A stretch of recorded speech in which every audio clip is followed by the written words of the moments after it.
has been a hot minute since I have seen you all. And for that reason today, we're going to be doing a bit of a Q&A. I came back from tour and had so many questions and figured I'd try to address them for y'all in here. So the first one is from Sherry from Denver, Colorado. Should I be hungry in the morning? What do you guys think? The answer to that is yes, you should be hungry in the morning. Why? Because if you're not, it tells me two things. One is that you're probably not eating enough, and two, that you're probably overworked or overstressed. Because when that happens, you tend not to be hungry and your system tends to shut down. So if you're not eating enough, if you're not sleeping enough, if you're overtraining, if you're overworked, those are going to be reasons you're not hungry in the morning. Some people, everybody has a jar, and depending what you put into it, so it's a stress jar. And there's some people, they can just pour it on in. But there's also other people where they wake up and they probably have about this much room left until it's overflowing again because it's just carrying on from the past days or weeks. And so for that reason, as soon as that overflows is basically when your body says, okay, we're shutting down. We are no longer going to put metabolizing fat as a priority. So it starts to dial all those things back. And that's why it goes in survival mode. And when you're not hungry in the morning, it's not a good thing. So I encourage you all to be hungry. First thing getting up. 30 grams of protein within 30 minutes of waking up would be my goal. All right, Diane from LA, California. Brittany, what are your thoughts on a cleanse?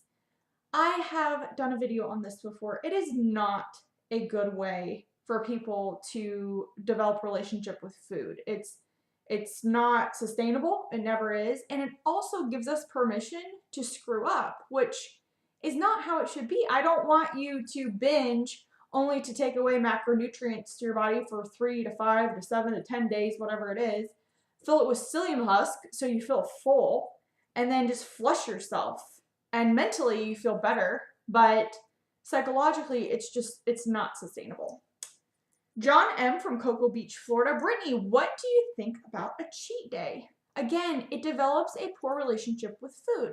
Unless you're a very specific circumstance where we have you programming for cheat days, which again, very circumstantial, and that is not 99% of you out there, you don't need a cheat day. You don't need to look forward to a day all week. We can kind of space it out so that it's a good relationship with food. It's not this hang up for one day. Rebecca from Green Bay, Wisconsin. Go Packers. What are your thoughts on red meat? I love red meat. I think it's amazing for your diet. I think it has a lot of minerals and vitamins that are essential to your health. However, just like anything else, I don't know that you should have it every day. So my recommendation would be have it twice a week and then fill that in with turkey or any other type of poultry, chicken, fish is amazing. Wild fish is excellent. Shrimp, crustaceans, pork. So those types of things, even a vegetarian day if that's your thing. Bella from Nashville, Tennessee. How can I get rid of my addiction to sugar? Bella, you are not addicted to sugar. Because if you were addicted to sugar, you would reach down in your pockets and you would feel little sugar packets. Or you would carry around sugar cubes with you because you'd be addicted to sugar. You're not addicted to sugar. You're addicted to what sugar is in.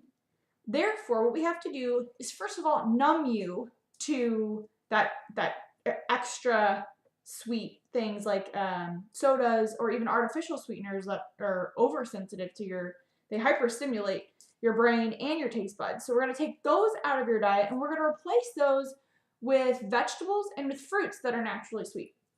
Vegetables that are naturally sweet would be squash, carrots, even roasted vegetables. Like if you've ever roasted cauliflower, it's a game changer. So there's that. And then fruits, mangoes, pineapple, strawberries, bananas, all those things that are naturally sweet. So there you have it. We will be back with more Q&A in a couple days.